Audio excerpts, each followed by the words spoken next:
আপনারও কি অনেক অসম্ভব দোয়া রয়েছে, যেটার জন্য আপনি অনেক দিন ধরে আল্লাহ তাআলার কাছে হাত উঠিয়ে দোয়া চাইছেন, আর সেটা পূরণ হবে কিনা সেটা নিয়ে চিন্তিত রয়েছেন? তো চলুন আজকে আমরা জানবো কিছু লক্ষণ, যেটা থেকে আপনি বুঝতে পারবেন যে আপনার অসম্ভব দোয়া কবুল হবে কিনা।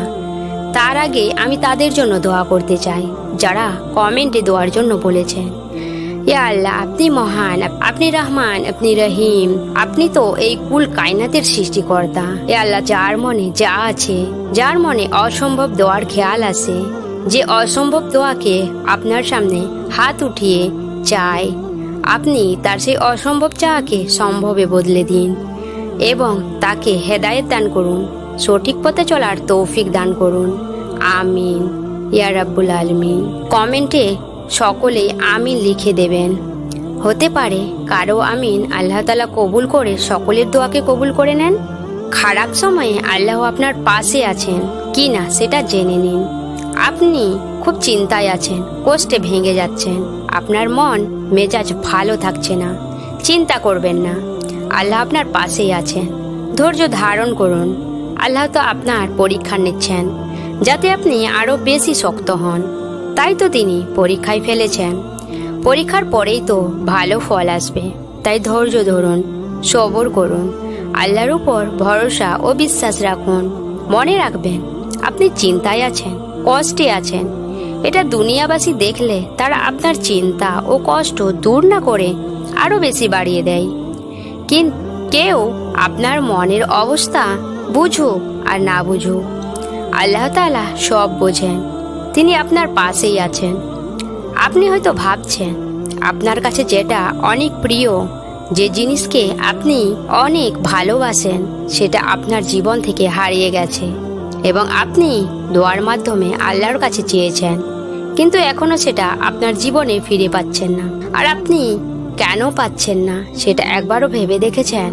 তাহলে শুনুন, আমাদের তো সবচেয়ে বেশি ভালোবাসার রবকে দেওয়া উচিত। সব থেকে আগে আল্লাহকে ভালোবাসতে শিখুন। আল্লাহ তাআলার কাছে ভালোবাসা জিতুন। আপনার সব চাওয়া পাওয়া আল্লাহর উপর ছেড়ে দিন এবং আল্লাহর ইবাদত করুন। আর আল্লাহ তাআলা সেই ব্যক্তিকে বেশি ভালোবাসেন যে ব্যক্তি আল্লাহ তাআলার ইবাদত করেন এবং কান্না করে নিজের মনের সব খারাপ ভালো খবর জানান। আর ধৈর্য ও সবরকারীকে আল্লাহ পছন্দ করেন। তাই আল্লাহর ইবাদতে নিজেকে ব্যস্ত করে দেখুন, ধৈর্য ও সবর করে দেখুন। আল্লাহ আপনার সব খারাপ সময়কে শেষ করে দেবেন। আপনার জীবনে এত ভালো সময় আল্লাহ দিবেন যে আপনি কল্পনা করতে পারবেন না। খারাপ সময় কিন্তু সব দিনের জন্য হয় না, আর এই খারাপ সময় আল্লাহ আপনার পরীক্ষা নেওয়ার জন্যই দেন। তিনি দেখেন যে আপনি খারাপ সময় আল্লাহকে ডাকেন কিনা, আপনার ভরসা কতটা আল্লাহর উপর, আপনার ধৈর্য ক্ষমতা কতটা। আর আপনি যদি এই পরীক্ষায় পাশ করে যান, তাহলে আল্লাহ আপনার জীবনে এত ভালো সময় দেবেন যেটা আপনি যতটা ভালো সময় চেয়েছিলেন তার থেকেও বেশি পেয়ে যাবেন। সুবহানাল্লাহ। আর আপনার অসম্ভব দোয়ার কথা বলছেন, আল্লাহ তাআলা তো অসম্ভবকেও সম্ভব করতে সক্ষম। আল্লাহ তাআলা আপনার সেই অসম্ভব দোয়াকে কবুল করে নেবেন। বাস শুধু আল্লাহ তাআলার উপর ভরসা ও বিশ্বাস রাখুন। আল্লাহর লক্ষ্য আপনার থেকে অনেক বেশি। আপনি যেটা চেয়েছেন যদি সেটা না পান, তাহলে নিরাশ হবেন না, আল্লাহর উপর বিশ্বাস হারাবেন না। তিনি আপনাকে এমন কিছু দেবেন যেটা হবে আপনার চাওয়ার থেকেও বেশি দামি, উত্তম।